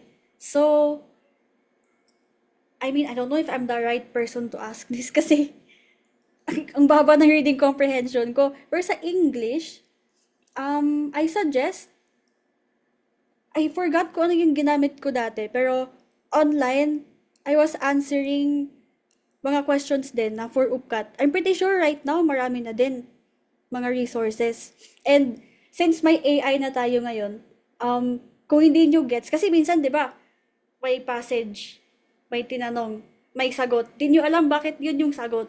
So, tanongin nyo si AI. Okay? So, use AI smartly. If you don't know, kasi, di ba pag nag-aaral kayo for reading comprehension, the issue is, sometimes kung may answer key, di nyo pa rin gets kung bakit yun yung sagot. So, what you can do is you ask AI. Kung wala kayong teacher, kung wala kayong review center, ganun, you can ask AI na i-explain. Kasi, it's important na gets nyo, every question you're answering, dapat gets nyo. Lahat. Okay yung sagot. Hello po. Go lang. Hello. Tanong ko lang po, sa science po, ano po yung parang pinakasakop po na magiging exam po namin doon? Yung topics sa science? Yes po. Okay. I mean, generally, syempre may chem, may physics, may bio. Ayun, yung tatlo.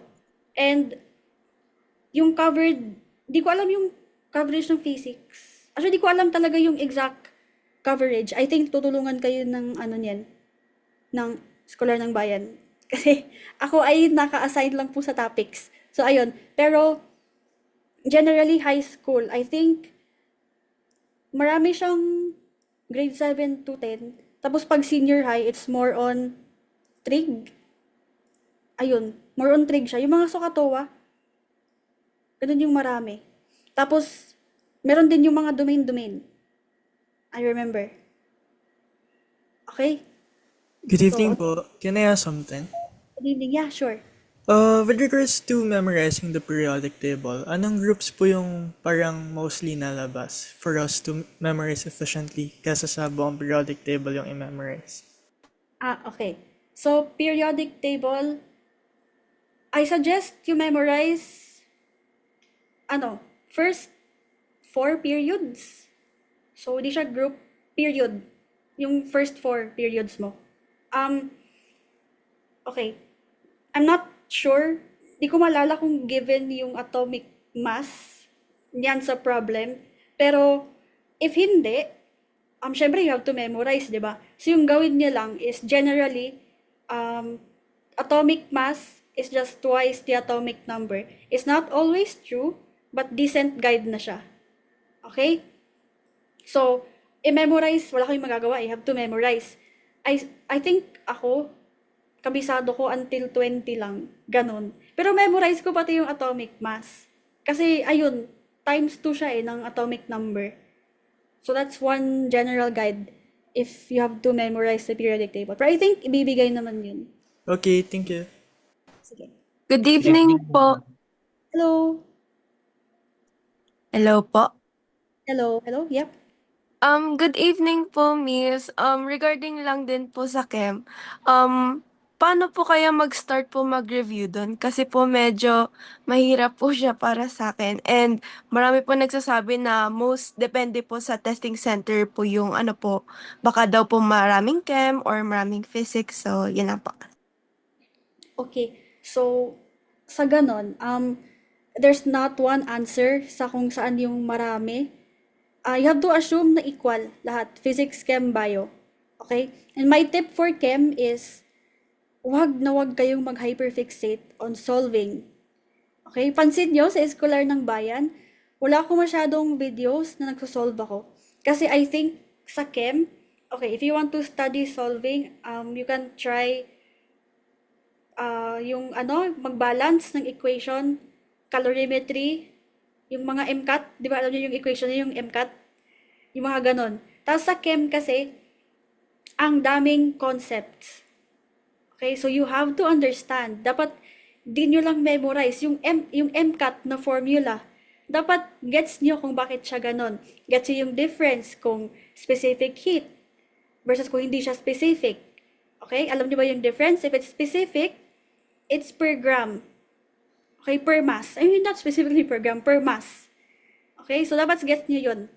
Kasi, what if sa problem, binigay per gram, ganon. So, dapat, you have to be able to identify kung naka-specific heat na siya or hindi, or i-multiply nyo pa by mass. So, sa chem, I suggest you really try to internalize lahat-lahat. Okay? Kahit yung equations, you have to understand lahat. Okay? Tapos topics, ayun, high school. High school topics. I think, I'm not sure kung mahirap sa inyo yung, magnetic numbers. I forgot the topic. Pero ayun, meron ding ganyan.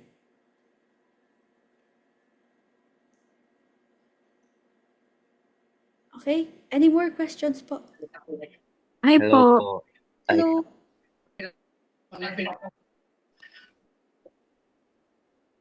Sige, go. Hello, Yana. Hi po. Question lang po, Ate sa Chika. Di ba po exam na po? Ano po yung mga must po na dalhin, tsaka yung mga wag po dadalhin para hindi po matagal yung lineup po? Okay. Dadalhin. Naku, I really, di ko na alam yung rules right now. Pero, of course, you need yung snacks. Ano bang dadalhin sa uklat? Yung snacks nyo, syempre yung pencil, yan, nasa portal. So, I'm not sure lang kung ano specifically kasi yung dadalhin eh. Makeup, wag po tayo magdala ng makeup. Yeah, test permit. Ganon. And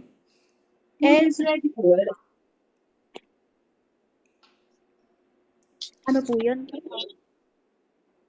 Snacks recommendation. Okay. Yung madali lang kainin. Wag yung, alam mo yung makalat, baka may magdala ng pulburon dun. Wag yung mahirap kainin. Para ano lang, mikmik. Wag po yung mikmik. Okay. So, ayun, ano lang, bread. Ganun lang talaga.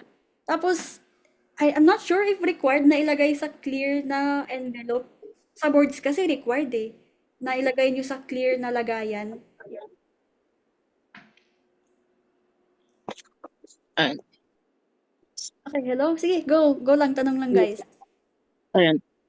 So dun sa mga pag-balance ng equation, parang yung mga basic balancing lang, wala kami yung mga charges ng electrons na isasama doon. Ay, meron. Magbabalance kayo kasama yung electrons. Okay, so hindi siya yung basic lang. Hello po, Miss Hachika. Pwede po mag-ask? Sige, go. Ask ko lang po if whether, like, ano po yung mga requirements, especially, like, for the 10th graders ngayon for preparing for OPCAT as early as a 10th grade? Oh, okay. Kung grade 10 pa kayo, I suggest na you solidify your foundation sa math and science ng grade 7 to 10. Okay? Dapat by grade 11, alam nyo na yun lahat. Okay? Di na yung mahihirapan pa kayo ng basic high school calculations. Alright? Tapos di ba magte-take ng UPCAT summer ba ng grade 11? So, dapat you sacrifice your summer incoming grade 11 ka. Ay, ngayon. Oo, tama, ngayon. So, you study as early as now if you really want na pumasa. Thank you po, ate. Sige. Hello po. Hello po. Pwede po akong tanong. Go lang. Ano po, enrolled po kasi ako sa review center para po sa SASE. Pero I'm planning on taking UPCAT din po. Yung mga na-learn ko po ba yung mga na-learn ko po ba sa review center is ma-apply ko din po yan sa ibang entrance exam? Yeah, absolutely. Ako, I studied for Xavier University. Yun lang yung entrance exam na inaral na parang nag-effort ako. Kasi I was decided na mag-Ateneo sa Cagayan. And di ako nag-aral specifically for UPCAT. Okay? So, I can say na magagamit kahit anong entrance exam, same lang yan. Okay? So, you can apply lahat ng na-learn nyo. Thank you Hello po. po, Ate Sash.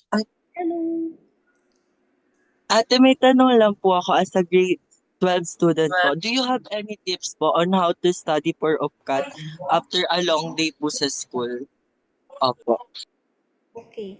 So, sabi mo after a long day. Pero ako kasi, I study sa school. Diyos ko, tamad talaga ako pagka-uwi. So, if you're the type na tamad mag-aral pag-uwi, isingit nyo siya sa school. Tapos, kung di talaga kaya, after a long day, kung kaya nyo mag-nap, ako, di ko kaya. Kasi tuloy-tuloy na yun. Bukas na ako gigising.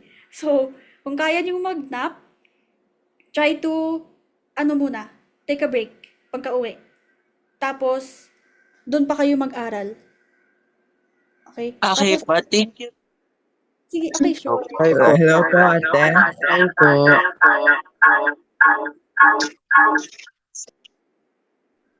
Yes po. Thank you. Hello po, ate. Hello? May tanong po ako po. I'm planning po to take also Xavier University po at mag-upcut po, ano pong tips niyo po para po makapasa po ako sa Xavier University at UP po? Okay. So, those were the only two entrance exams I took as well. So, Xavier lang and UPCAT. And, ano pa bang other tips ko? Nasabi ko na kasi sa mga presentation. Ano pa bang other tips ko? I Same also lang po. Pag mag-study po ako sa UP ngayon, same lang po ba ang lalabas po sa Xavier? Yeah, I think it's gonna be similar. Kasi like, anong entrance exam naman? Average nun. Sige po, thank you po. Hello po. Hello po. Regarding lang po sa Okay po, wait lang po. sa Isa-isa po periodic muna ha. table. Mute po muna. Wait lang po. Okay.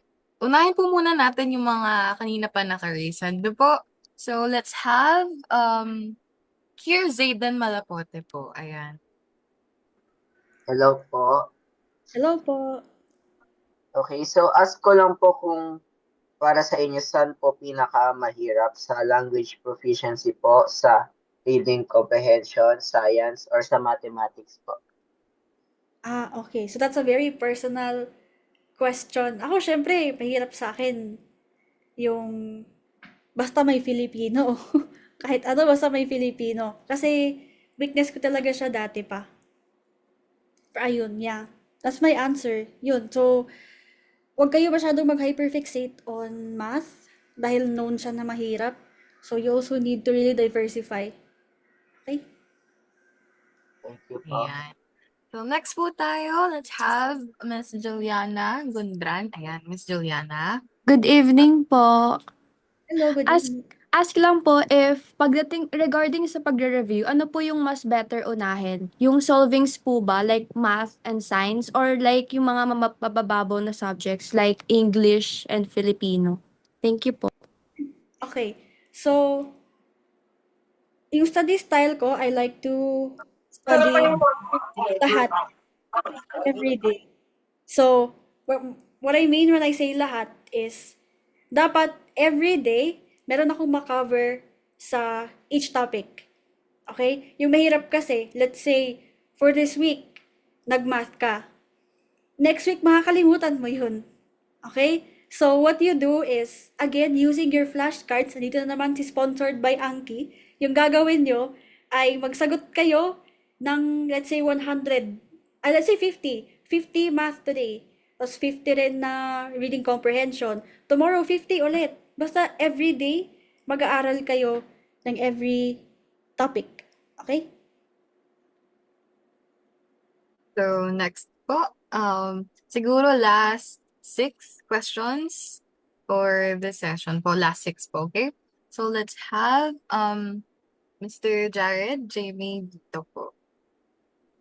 Hello po, Ate Sachika. So, any tips po ba kung mag-study ka? Should you answer the questions directly or should you study the concepts first po, ma'am? Because I feel like parang nahihirapan po ako, ma'am, kasi. So, yeah, thank you po, ma'am.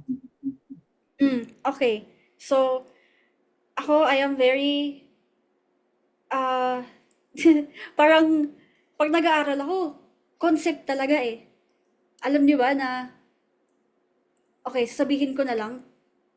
Ay, never mind. Okay, may secret kasi ako, hindi ko sasabihin. Pero ayun, when you study, dapat concepts first. Laging concept, okay? Tapos, as I've said, lahat ng equations, dapat gets nyo siya conceptually. Gets nyo lahat. Every word gets nyo. Gaya ng example ko kanina, specific heat. Bakit siya specific? Okay, what makes it specific? So, dapat gets nyo lahat ng concept. Okay, so concept first. Sige, thank you po, ma'am. Very helpful po. Now, next po, let's have Rico Earl Bolo. Ayun po. Ayan. Hello po. Rico. You can ask questions Hello po. po, Ma'am Sachika.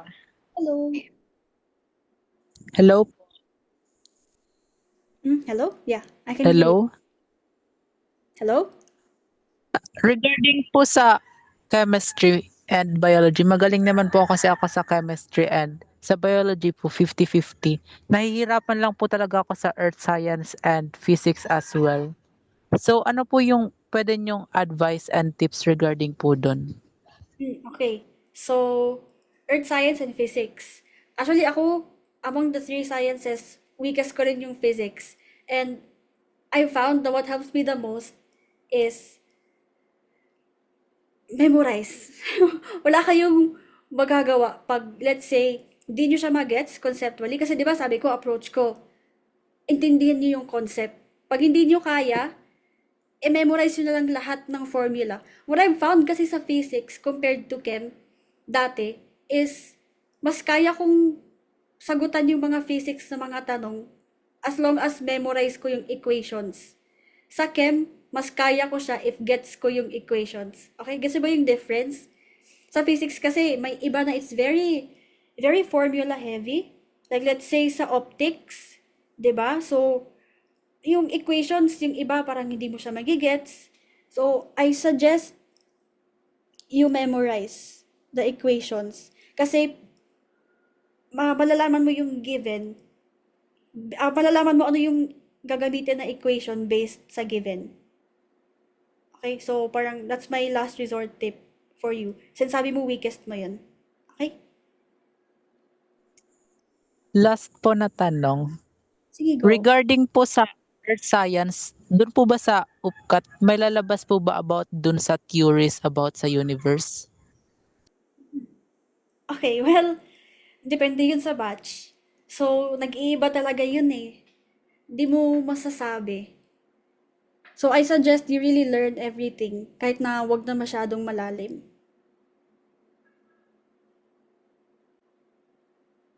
Okay?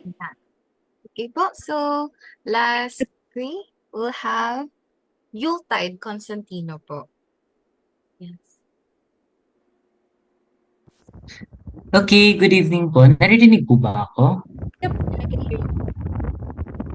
Okay, so ang question ko lang naman po is, sa tingin niyo po ba are paid review centers worth the money or is self-studying sufficient po?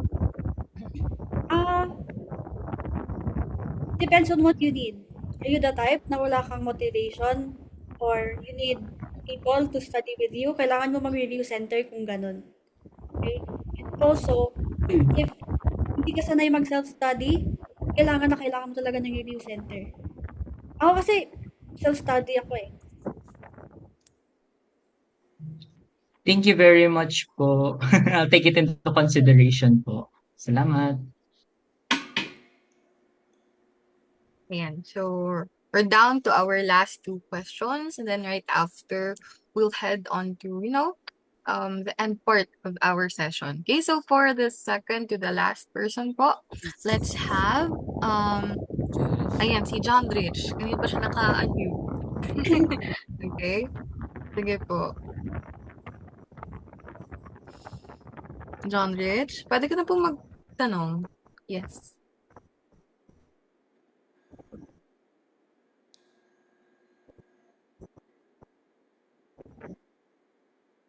Ayan, John Rich, hello? Okay. Sige, Hello, John Rich.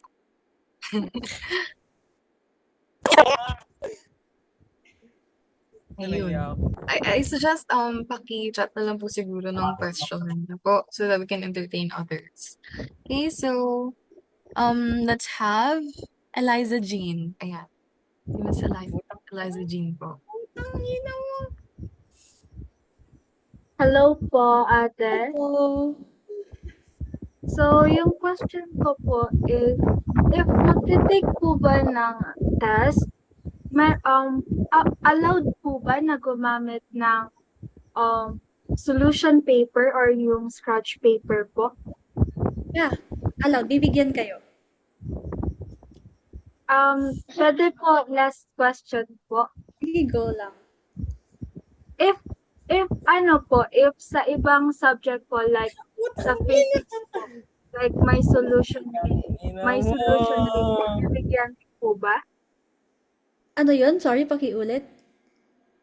kapag sa physics po, for example, meron pong solution na kailangan pong i-solve, meron rin po bang solution paper na ibibigay or scratch paper po? Yeah, bibigyan kayo. Don't worry. Okay po. Thank you po. Sure. Yeah. So for the last question po, let's have James Pedicia in po. Hello po ate, good evening po. Evening. Ang question ko lang po, di ba po since time po yung UPCAT and then when you're taking a section po tapos parang may problem po that makes na parang mind block ka po, ano po yung kadalasang step by step process ninyo? Kumbaga, paano po kayo nagde-decide kung kinakailangan niyo po ba siyang i-solve or skip na lang po siya? Salamat po. Okay. So, I'm sure may timer 'yan sa venue, or kung wala man, kayo na magdala kayo ng watch. And my rule of thumb is, example sa math, if I can't answer the question, maximum 5 minutes, next, ayoko na. Okay, mamaya na 'yan. Okay, but also yung ginagawa ko is sa scratch paper mo dapat naka-arrange, okay? Dapat alam mo saan mo siya babalikan. Okay? Okay, so thank you so much, everyone, especially po to Ms. Sajika for entertaining students or the future scholars ng Bayan's questions. Ano po? So again, guys, thank you so much. With that being said, may I request everyone to please lower down their hands as I will again present to you ang mga perks kapag nag-enroll kayo sa IND program ng PAP and of course ng Scholar ng Bayan for the preparation ninyo ng UPCAT 2027. So again, when you enroll in this program, you'll have the chance to choose between two packages. Unang-una sa lahat, of course, ang ating 2,999 pesos where you can gain access to Zoom meetings, mock exams, open chat line with the professors or with your instructors, and of course, a face-to-face final coaching to really ensure na ready na kayong sumuong, syempre sa tapatan and sa labanan ng spot sa UP system. And ang pangalawa naman nating tier ay ang 5,999 pesos, where the difference it will have with the 2,999 pesos is that you'll get a chance to have an access sa 4 months worth of 100 plus recorded lectures. So sabihin natin na ngayon ninyo naisipan na mag-start sa inyong review journey. And sabihin natin na may ibang mga buwan kayong hindi nakapag-review because of your schoolworks. So once you enroll rather into this program, you'll have a chance to gain access to those 4 months worth of lectures. So isipin, makakapag-catch up na kayo from the basics or fundamentals up to the very complex ones. And lastly, pag nagpa-enroll kayo with the 5,999 package, you'll have the chance to have a one-on-one mentorship sessions with the instructors. So, ang ating mga instructors again ay, of course, from the UP system itself, like Ms. Sajika here. And for sure, na sa darating ninyong mga review sessions or 15 intensive review sessions is ma-enjoy nyo din and magiging worth it ang inyong pag-aaral, lalong-lalo na kung gusto nyo talagang makapasok sa UP or iba't iba pang mga universities. And also, huwag mag-alala dahil mayroon tayong mga ino-offer na discounts. Ano po? So, in order for you to become the scholar ng bayan sa inyong pamilya or of course in your community, you can get a 20% discount if you guys were able to get the highest honor distinction during your senior high school. And in order for you guys to be eligible for this type of discount, all you have to do is to message the Scholar ng Bayan page for inquiries and enrollment details. And to further make your review session as immersive, as interactive, and as memorable as possible, you can have a 15% group discount if you decided to enroll with your friends. So, pwede kayo mag-enroll as a group or 3 or more actually to receive the 15% discount. And again, all you have to do is to message the FB page or the Facebook page of the Scholar ng Bayan for the inquiries and enrollment details. And may incentives pa ulit. So, sabihin natin na nakapagpa-enroll na kayo. Part na kayo ng IND program as preparation for your UPCAT 2027 review. And sabihin natin na lumabas na yung results. So, our reviewees sa IND who will qualify for the intermed program ng UP will receive the chance to get an iPhone 17 Pro Max. And while those students who qualify as Oblation Scholars, so Oblation Scholars, of course, yung top 50 sa lahat ng mga examinees. So back in my batch, parang nasa 147,000 students yung mga nag-take ng exam. And yung top 50, sabihin natin part din ng IND or nagpa-enroll sa IND, will have the chance to get 100,000 pesos cash incentive. So imagine, nag-enroll ka, nag-invest ka for your studies, you performed well in your examinations, and you became one of the top 50 examiners or takers ng UPCAT 2027. And lo and behold, you can have the chance to enjoy the perks of being a scholar ng bayan by receiving a distinction and of course, tumataginting ng 100,000 pesos. So, if you guys are interested, syempre, di pa yun mawawala dahil may mga top-notch instructors tayo na tutulungan kayo every step of the way. And when you enroll sa IND, of course, you can have an immersive interaction with them, just like what happened earlier. And mas specialized pa yung magiging review ninyo, especially if yun din yung pinaka-forte ng inyong mga instructors. So again, if you guys are interested, here are the following payment methods that you can follow in order for you to be able to be part of the INB program. So we accept BPI, GCash, and BDO. And of course, for you to be able to enroll, all you have to do is to access or scan this QR code or to type down this link on your browser. So again, this review session will be uploaded via YouTube. So, ma-update na lang siguro sa page and dun yun lang din pwedeng tignan. So, once again, everyone, thank you so much for being a part of this review session. I hope na mas lalo kayong natutunan and mas lalo kayong naging ready sa papalapit na examinations sa August 1 and 2, if I'm not mistaken. I wish you all the best in life. Of course, padayon para sa bayan, para sa sarili, syempre, para sa inyong pamilya. So again, thank you so much and don't forget to like, follow, subscribe sa ating Facebook page and YouTube profile. So at Scholar ng Bayan on FB, pwede din sa K-Pop Education on YouTube or sa pinaka-account ni Sir VJ, which is VJ Villaferte on YouTube. So again, thank you so much everyone. And we hope to see you soon. Maraming salamat po! Thank you very much Thank you po. po. Thank you so much po. ma'am. Thank you po, for the Ma'am Thank you po. Thank you. Arigatou Salam. gozaimasu. Salam. Thank you Ayun po. Salamat po. So much Salamat po. Thank you po. po. Salamat din everyone. Bye Kita mas. guys. Good luck, Good guys. luck. Good luck. I love you. Bye po. Good luck po.